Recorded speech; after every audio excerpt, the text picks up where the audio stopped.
If you owned a PlayStation 3 between 2006 and 2008, then I would like you to sit down because I don't want to invoke any sort of PTSD here. Those were some very tough times being a PlayStation fan. But you may recall going into '08, there was a lot of positive press going around that 2008 was going to be the year of the PS3. And it certainly was a much better year. You know, we had titles like MGS4, Killzone 2, Resistance 2, Little Big Planet, but there were still some not so good games in there, and Haze was one of them, a title which also had a lot of positive press going around at the time because it was being labeled a possible Halo killer, which was almost too easy considering it's very much an iconic looking first-person shooter with those yellow helmets on the box art. You had the 4 letters for its title. It's almost like it was a direct mirror image of the rival console's Halo, and so that was the narrative at the time. Now, personally, I can't stand when the headline for anything is Product A going to be a killer of Product B? I don't like that stuff. But also, back then, I just did not have any interest in the game, period. So I don't remember the trailers. I don't remember gameplay all that well. I never played the demo at the time. All I remember is the narrative and the reviews being not that good. Recently, I got a bit curious though. You know, how bad is this game really? So I decided to pick up a brand new sealed minty copy on eBay. Turns out they're really not in high demand. And try the game out for myself for the first time all these years later. Here's how my first playthrough went down. Take a look. I'm actually pretty excited to try this.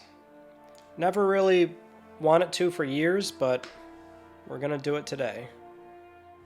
Starting off the game, you play as Shane Carpenter, a protagonist that we won't learn too much about until later, but you are a soldier for the Mantell Corporation.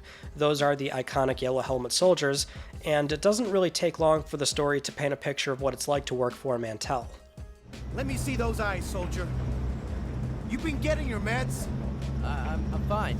You crazy son of a bitch! You trying to get us all killed? I'm fine. I don't mean to sound hard on Tyr, but I need to keep my guys safe so we can do our job. I want to keep you safe too.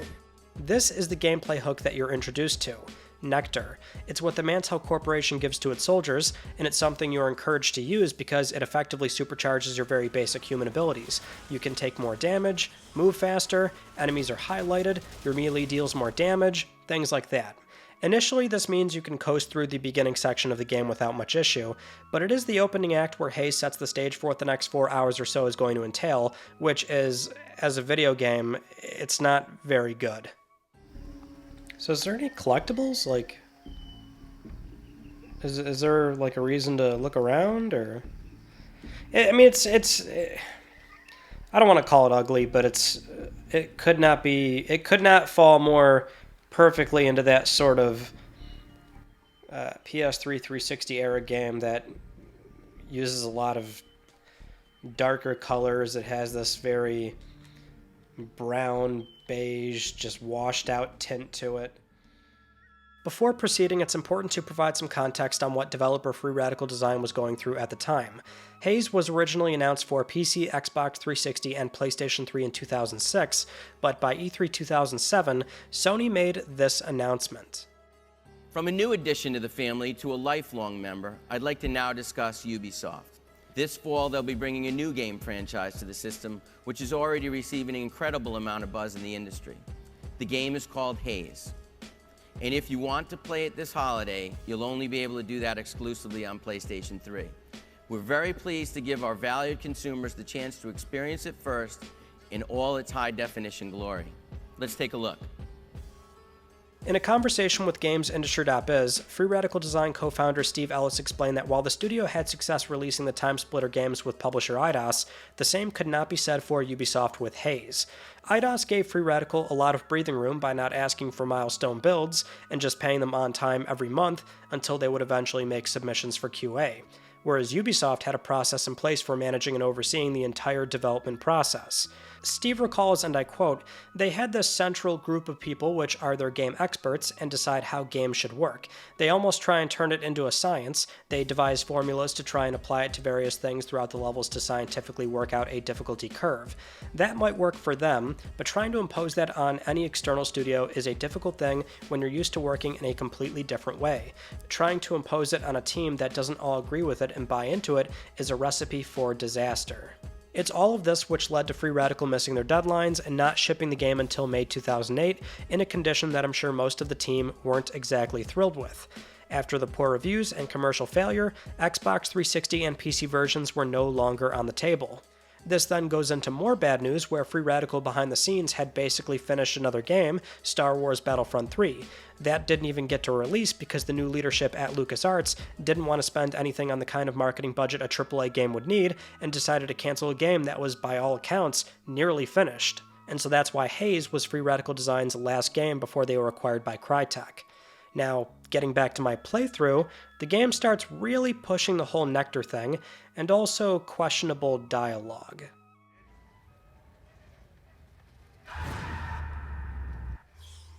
How was that? Nectar just disruption? I only juiced up twice. Nectar's sophisticated compounds help your body repair and increase resistance to injury, making you tougher while using it. A lot of Nectar propaganda going on. Do I really want to use Nectar? I got too much air metal for most badass gangsta, cause that's me. Dude, we knocked these asses down like Skittles. That was like taking candy from a crippled baby. I was all like pow, pow, pow, yeah! What? You just gonna stare at me like you want a piece of my ass? Oh, sorry, I wasn't sure if I was supposed to say anything. You calling me a fag? Don't call him a fag, sir! All I'm saying is, when you step off this dropship, keep a grip on reality, buddy. Don't be one of them. Don't be an ape. So at this point in the game, I wasn't even entirely sure what I was working towards. Again, I never really had any interest in the game at all, so I don't remember how it was marketed back then, because actually the trailers from 06 and 07, they do openly explain the plot line, but it's also not exactly hard to piece together either if you're playing it for the first time. Let's go! I'm juiced up and ready to kill. I'm ready to indulge in this game's low-key antagonist. I mean, is this like an I'm the bad guy kind of thing? Like we all love using Nectar and we really shouldn't be using Nectar? Like it's supposed to control my emotions? Turn me into a lean, mean killing machine? Also at this point, the bland gameplay, bad AI, empty environments, poor dialogue, they were taking their toll. So I'm like 45 minutes in, and now I'm not excited. Because it's a very bleh game. It's completely, not even inoffensive, but it's just not good, obviously, so. The curiosity which made me excited it has completely left. Now I'm just playing a mediocre game. So here's where the game takes its most interesting turn. So far, Mantel Corp has been dispatching troops in South America to chase down the leader of a rebel group named Skincoat, apparently because they stole some nectar and committed crimes against humanity, and the protagonist Shane Carpenter starts tripping big time. Seeing all these dead bodies as you're walking through this factory, you experience a few more nectar disruptions until you experience a bloodstream abnormality. Uh-oh. What in the world is going on? Bloodstream abnormal. I'm not even like playing. What in the world? Let's say I killed somebody? You killed Rodney Thompson. That was interesting. When you finally make it to Skincoat, you start to question what it is that you're fighting for in the first place. Is there propaganda that sweet, that you guzzle it down without a second thought? What have you heard? That I eat people? That I wear their skins as a coat? What are you saying? My friend, there are two sides to every war. Are you sure you're on the right one? Then a technical issue ruins this inevitable scene where you start to rebel. Did you forget something? You should run. They know you're not like them. What are you gonna do? Huh? Shoot me? Motherfucker! Ah! What's going on back there? What happened? That was almost an exciting moment there. After being escorted by a rebel soldier, you are reunited with Marino, the man known as Skincoat. He explains that the Nectar is leaving our system, and our body is punishing us during the withdrawal. He says the Nectar protects your mind from seeing your actions, but you, on the other hand, you're different because you were sympathizing and you're more aware of what you were doing. Then we get this awkward walking sequence where your arm is over Marino's shoulder, helping you walk, but his head is always in view unless you angle the camera away. It was the radio, the TV, internet. They make it so easy to get bad news. And there was so much of it. Then one afternoon, I got to wondering, what's the point of being aware of the world like that if you're not gonna do something about it? I felt guilty. You wanted to be a hero. I saw commercials for Mantel on the TV, reports, good people doing good things in bad places, making the effort to be in the right place at the right time. All I had to do was follow orders and I'd be doing good. Mantel Corporation is, as expected, a propaganda machine selling a dream that young soldiers are doing good if they join, only to be given Nectar which shields them from their war crimes. And they really do hammer up the evil once you're reunited with your original crew. You motherfucking apes! You're meat!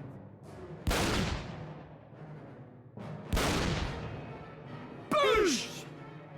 We were unable to remove the drug administrators from your people. Those are not my people. Good, because it's just you and me against them. Now you're a rebel, which means all the Nectar buffs you could have easily abused before, which made the game quite easy, is gone. So now you're introduced to gameplay mechanics that are for rebels, like being able to steal weapons.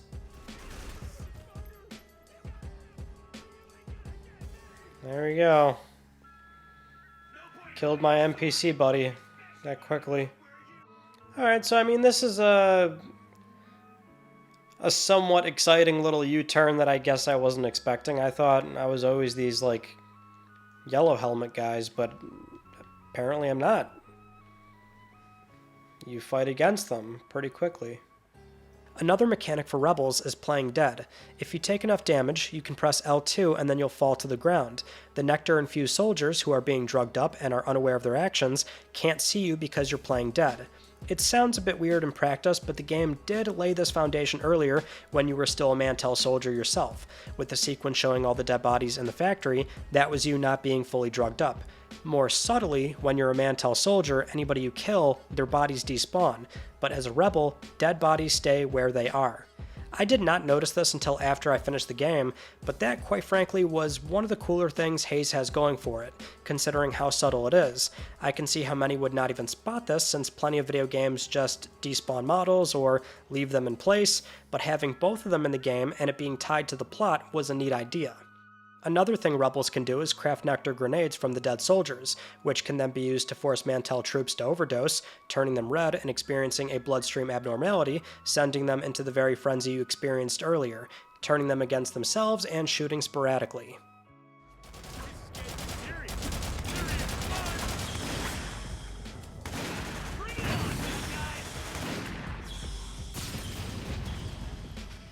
Did I get them? They killing each other? Excellent use of gameplay mechanics. Playing dead and making them... Oh yeah, alright. Alright, semi-cool moment. Eventually you drive to a Mantel cargo ship on an ATV that sounds really familiar. I can't get over the fact that the ATV sounds just like the ATVs in Grand Theft Auto Vice City. Like, am I going nuts here, or like, is it just something where the sound effect is exactly the same? And on this cargo ship, we get another big story moment explaining the source of the Nectar and Mantel's motives, explained by the Mantel soldier Tyr from the opening of the game. You been getting your meds? I'm fine.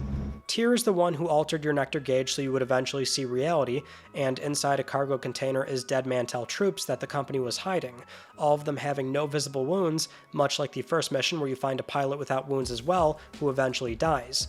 Prolonged Nectar use is fatal, and the company was covering this up. There's some kind of plant in this area, something rare they use to make nectar. It's all about money. Fucking profit margins. They're burning plants so no one else can synthesize nectar.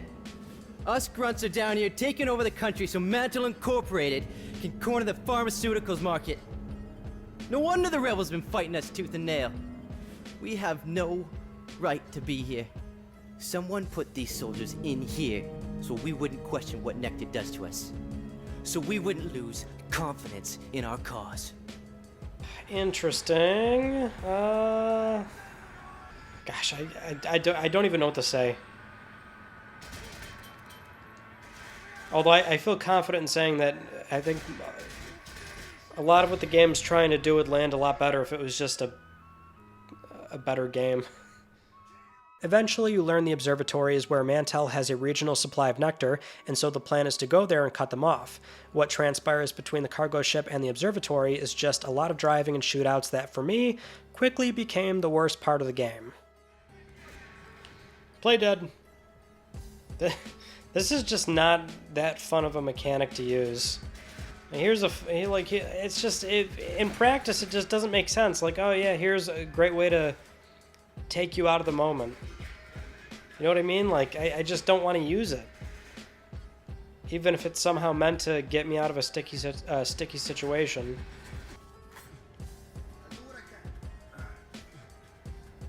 Why are you... I thought we were leaving. Why are you getting back? The AI is just so bad, too. What was that? Nothing... There was nothing happening. Oh my god, the missile is all the way back here. You cannot be serious. Maybe that's what killed me. Did the missile run over me?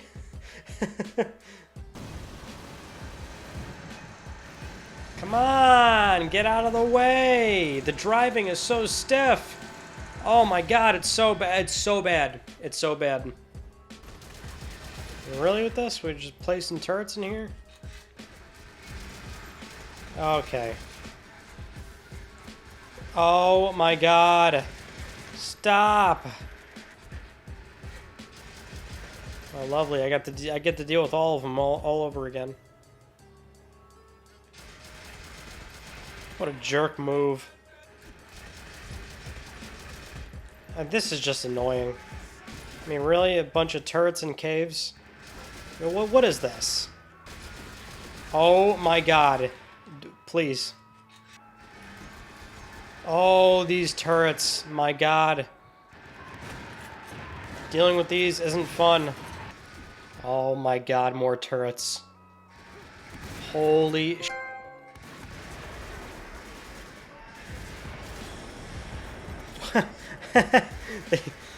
Did he fall right through? Oh my lord. What?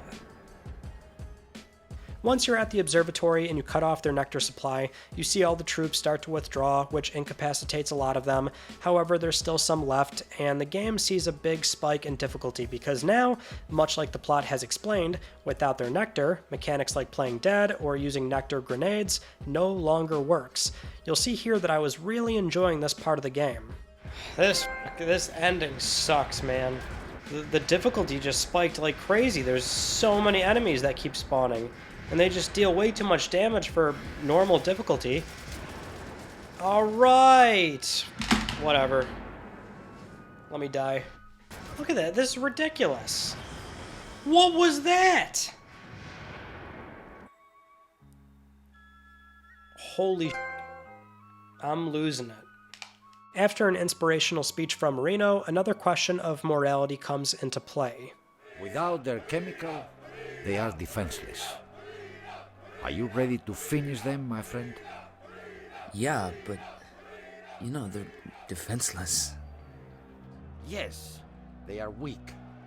finally we can strike at their heart. My army is ready. They're off Nectar now. They won't attack anymore anyway. A drunk who murders is still a murderer when he's sober in the morning. Every one of those soldiers is some mother's son. Then their mother should be ashamed! It seems like that was a convincing enough point because Shane Carpenter is off to the Mantell land carrier for the final assault, and thus begins more fun gameplay sequences that I was absolutely enjoying. I'm getting out of here, alright. Gee whiz. I thought they were defenseless. There's nothing defenseless about these guys. What the fuck? I'm back here. Jesus Christ, this sucks. Look at this horse shit. This is normal. I'm playing on normal difficulty. What is going on? Turret. Ridiculous. Like, I'm on the verge of death every 2 seconds near the end. Oh my god, a dead end. You can't be serious. Where do I go? Where do I go, man? You finally make it to Duval, the guy I haven't really mentioned until now, but this is the Mantell sergeant that has been a whack job from the start, and he's very in character for this final sequence. If 99 out of 100 people act one way, that's normal. It's majority rule. So you're the abnormal one, buddy. You are! There's only 2 of us here now. So which one of us is normal? Whichever one of us survives. Fuck you. Kill Duval.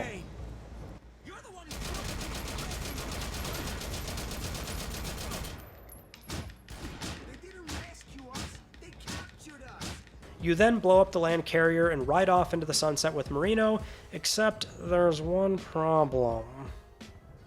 Don't you think that if the drug can put my people into that frame of mind, it is not such a bad thing? Here it was just mismanaged. I would combine it with free will. What? You worry too much, my friend. A sword in the wrong hands is always dangerous. Mantell were the wrong hands, that's all. They were just animals.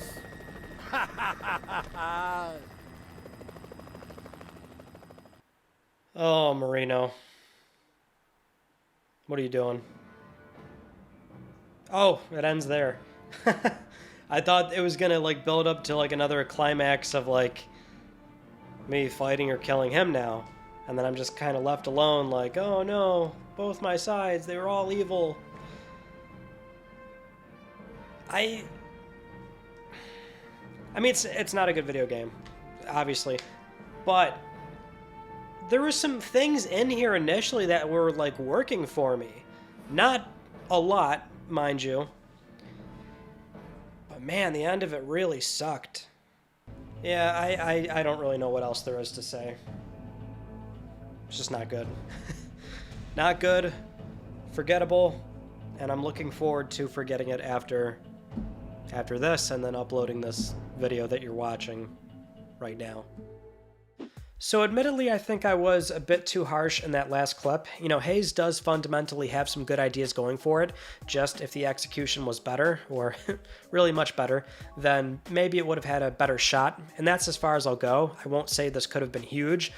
You do have to consider this was still another gritty, war-oriented shooter during an era that had plenty of them, so it's something where maybe it would have had a better shot at least staying relevant, maybe getting a sequel, building upon the ideas, shipping on 360 and PC, but of course Free Radical did not want to ship the game in this condition, so with the building a new engine thing, working with Ubisoft, the Star Wars stuff behind the scenes with LucasArts, really it was a whole bad thing for Free Radical, so that was really a shame.